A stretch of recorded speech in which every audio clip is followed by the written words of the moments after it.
नमस्कार, मी पल्लवी. अजिंक्य भारत न्यूज 8 या बातमीपत्रात आपल्या सर्वांचं हार्दिक स्वागत करते. अशा आहेत आजच्या ठळक घडामोडी. राजराजेश्वर नगरीतील ऐतिहासिक कावड पालखी महोत्सवासाठी प्रशासन झाले सज्ज. अकोला सारसर हत्याकांडातील 2 महिन्यांपासून फरार आरोपी पोलिसांच्या जाळ्यात अडकला. धामणगाव रेल्वे इथून अटक. शेगाव मंदिर परिसरातील बहुप्रतीक्षित भूसंपादनाची प्रक्रिया अखेर शांततेत पूर्ण.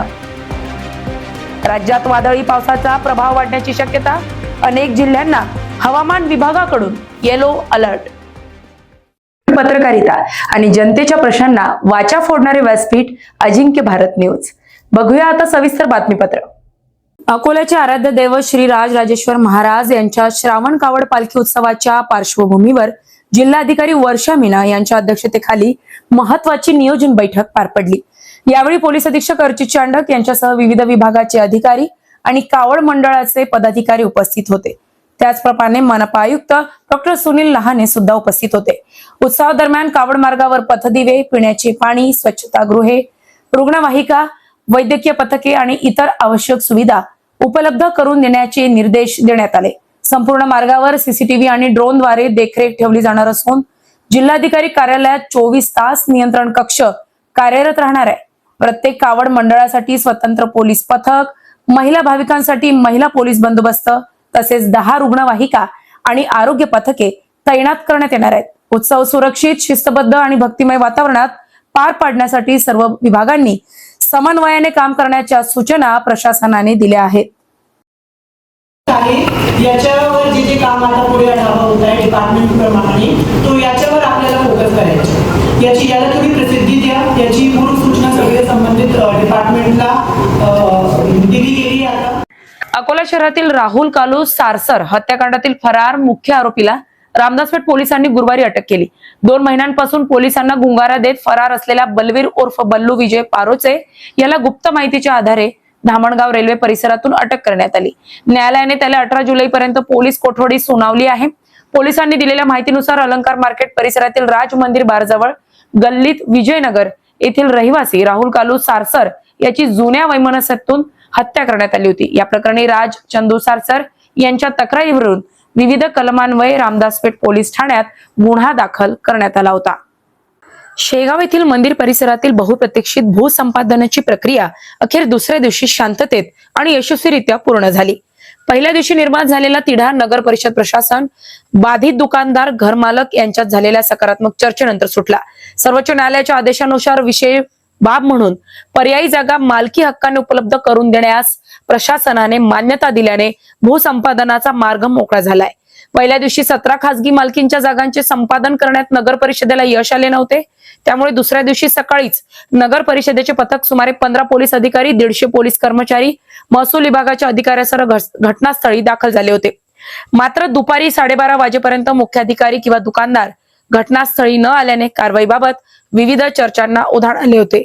दरम्यान बाधित दुकानदारांनी थेट नगर परिषद कार्यालयात गाठून मुख्याधिकाऱ्यांशी सविस्तर चर्चा केली. नवीन व्यापारी संकुलात मालकी हक्काने दुकाने उपलब्ध करून दिल्यास आम्ही स्वइच्छेने जागेचा ताबा देऊ अशी भूमिका दुकानदारांनी मांडली. या प्रस्तावावर प्रशासनाने सकारात्मक भूमिका घेत सर्वोच्च न्यायालयाच्या आदेशाचा मान राखत हा निर्णय अपवादात्मक प्रकरण म्हणजेच एक्सेप्शनल केस म्हणून स्वीकारला.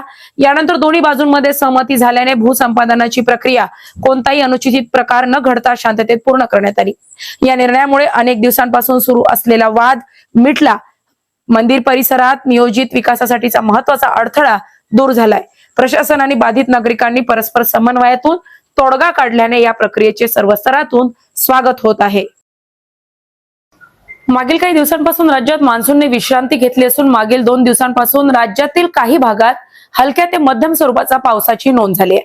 सध्या मान्सूनला बळ देणाऱ्या हवामान प्रणाली सक्रिय नसल्याने राज्यात सर्वदूर पावसाचा अभाव दिसून येतोय. दरम्यान वायव्य बंगालच्या उपसागरातील कमी दाबाच्या क्षेत्रामुळे राज्यातील काही भागात पावसाची नोंद होत असून शुक्रवारी ही काही भागात पावसाचा अंदाज. शनिवारी राज्यातील बहुतांश जिल्ह्यावर वादळी पावसाचा प्रभाव राहील असा अंदाज हवामान विभागाने शुक्रवारी व्यक्त केला असून येलो अलर्ट देण्यात आला आहे.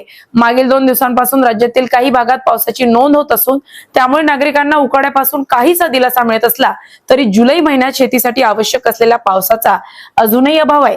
त्यामुळे बहुतांश भागात जुलै महिन्याच्या सरासरी पावसाहून कमी पावसाची नोंद झाली. दरम्यान 20 जुलै नंतर राज्यातील हवामान स्थितीत बदल होण्याचा अंदाज असून काही भागात पावसाचा जोर वाढण्याची शक्यता हवामान अभ्यासकांनी व्यक्त केली आहे. तसे झाल्यास काही भागांना दिलासा मिळेल. मात्र यंदा संपूर्ण मान्सूनच्या हंगामावर प्रशांत महासागरातील एल नीन स्थितीचा प्रभाव राहील असे हवामान विभागाने यापूर्वी स्पष्ट केले आहे. त्यांच्या परिणामाची तीव्रता वाढण्याचा अंदाजही काही हवामान अभ्यासकांनी व्यक्त केलाय. दरम्यान देशातही पावसाचे प्रमाण असमानच असून आतापर्यंतच्या हंगामाच्या आकडेवारीनुसार संपूर्ण देशात सरासरी 24% कमी पाऊस नोंदवला गेलाय. त्यामुळे चिंता व्यक्त केली जात आहे. विदर्भ आणि महाराष्ट्रातील महत्त्वाच्या घडामोडी पुढे सुद्धा आपण बघणार आहोत, परंतु तत्पूर्वी घेऊया एक छोटीशी विश्रांती. आजचा अजिंक्य भारत ई पेपर वाचलात का? देश विदेश राज्य जिल्हा आणि आपल्या परिसरातील घडामोडी आता तुमच्या बोटांच्या टोकावर. राजकारण, शिक्षण, कृषी, उद्योग, मनोरंजन, क्रीडा आणि समाजातील प्रत्येक महत्त्वाची बातमी सर्व काही एका ठिकाणी. मोबाईल, टॅब, लॅपटॉपवर सहज वाचा आणि रहा नेहमी अपडेट. आजच भेट द्या आमच्या संकेतस्थळाला www.ajinkyaBharatnews.com आणि जोडा स्वतःला सत्य, विश्वास आणि वेगवान पत्रकारितेशी. अजिंक्य भारत वृत्तपत्र, बातम्यांचा वेगवान पाठलाग. विश्रांतीनंतर मी पुन्हा एकदा हार्दिक स्वागत करते विदर्भ ते महाराष्ट्र न्यूज @7 या बातमीपत्रात. भगवान प्रभू रामचंद्राच्या नावावर रामरक्षा आंदोलन करून केवळ राजकीय पोळी भाजण्याचं काम उद्धव ठाकरेच करतात. ज्या ठिकाणी भगवे ध्वज फडकायला हवे होते त्या ठिकाणी पाकिस्तानचे ध्वज फडकवले. हे सर्व ठाकरे यांनी सहन केलं. त्यांना संस्कार, संस्कृतीचा त्यांना काही घेणं देणं नाही. राजकारणापुरतं आंदोलन आहे. चंद्रशेखर बावनकुळे यांची उद्धव ठाकरेवर टीका. हनुमान चालिसाचे पठण नवनीत राणांनी केला तेव्हा त्यांना 14 दिवस जेलात ठेवण्यात आलं होतं. तेव्हा तुमची आस्था कुठे गेली होती? बावनकुळे यांची उद्धव ठाकरेंवर टीका. भगवान प्रभू रामचंद्रांच्या नावाने रामरक्षा आंदोलन करून केवळ राजकीय पोळी भाजण्याचं काम उद्धव ठाकरेंची करतायत. त्यांना लखलाभ आहे. परंतु मूळ मुद्दा काय आहे की आता जनाधार वापस गेला म्हणून भगवान प्रभू रामचंद्राची आठवण करणे. जेव्हा आपल्याला अयोध्येच्या प्रभू रामचंद्राच्या प्रतिष्ठापनेचा जे निमंत्रण होतं तेव्हा मुख्यमंत्री उद्धव ठाकरे असताना त्या कार्यक्रमाला जायला तयार नाही. त्या कार्यक्रमाला फिरकले नाही. कधी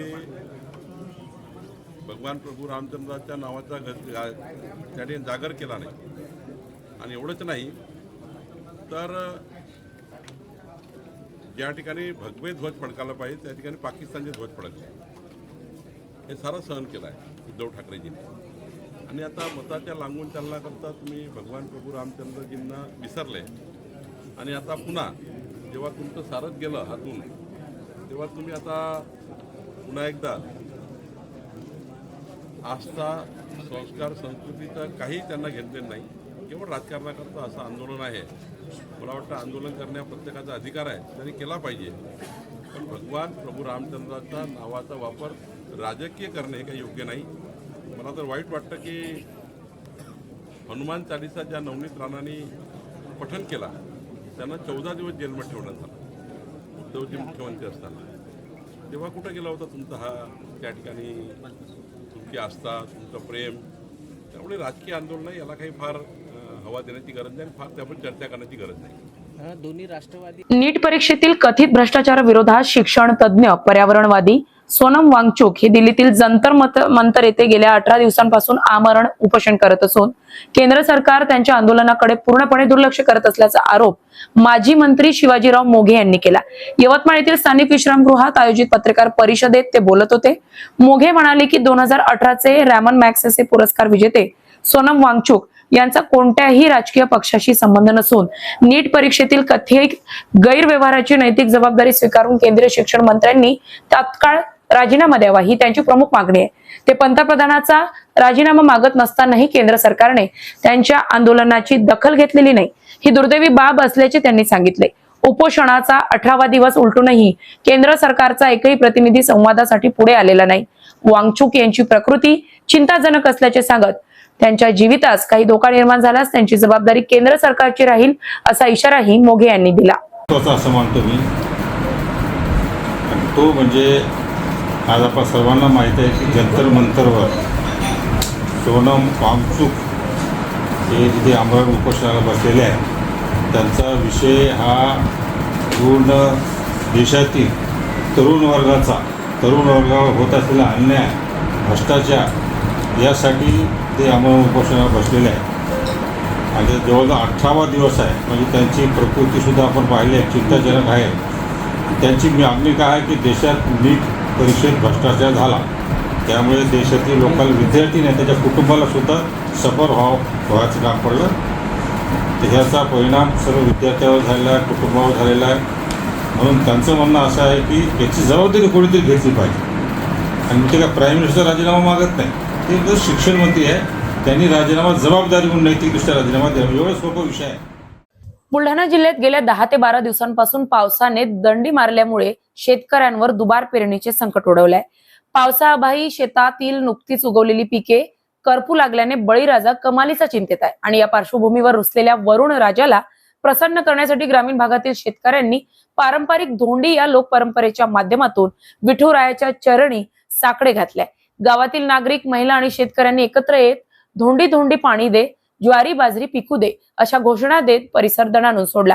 यावेळी चांगला पाऊस पडू दे, हे शेत शिवार हिरवेगार होऊ दे अशी प्रार्थना सुद्धा करण्यात आली. ग्रामीण भागात पाऊस पडत नसल्यास धोंडी काढण्याची ही लोकपरंपरा अनेक वर्षापासून अत्यंत श्रद्धेने जपली जात आहे. यंदा खरीपाच्या सुरुवातीलाच बोगस बियाणांचा फटका बसलेल्या शेतकऱ्यांचा आता पावसाच्या लहरीपणाचा सामना करावा लागत आहे. वेळीच पाऊस न झाल्यास संपूर्ण खरीप हंगाम धोक्यात येण्याची शक्यता असल्याने शेतकऱ्याच्या आशा आता केवळ वरुण राजाच्या कृपेवरच टिकून आहे. अकोला शहरातील सिव्हिल लाईन पोलीस स्टेशन हद्दीमध्ये रामनगर परिसरात देह व्यापार करणाऱ्या अड्ड्यांवर पोलिसांनी छापा कारवाई केली आहे. या दरम्यान या कारवाईत धंदा चालवत आरोप असलेल्या एका महिलेला आणि ग्राहक बनून आलेल्या तिघांनी पोलिसांनी ताब्यात घेतलाय. तर दुसरीकडे पीडित तरुणीला तिच्या घरी सुखरूप सोडवले. या चौघांविरोधात पोलीस स्टेशनला गुन्हा दाखल करण्याची प्रक्रिया सुरू आहे. या महिलेचा आणखीन कुठे असाच व्यवसाय सुरू होता का याचा तपास आता पोलिसांकडून सुरू केलाय. ही कामगिरी सिव्हिल लाईन पोलीस स्टेशनच्या पोलिसांनी गुप्त बातमीदाराच्या आधारे केली आहे. पुढील तपास पोलिसांचा सुरू आहे.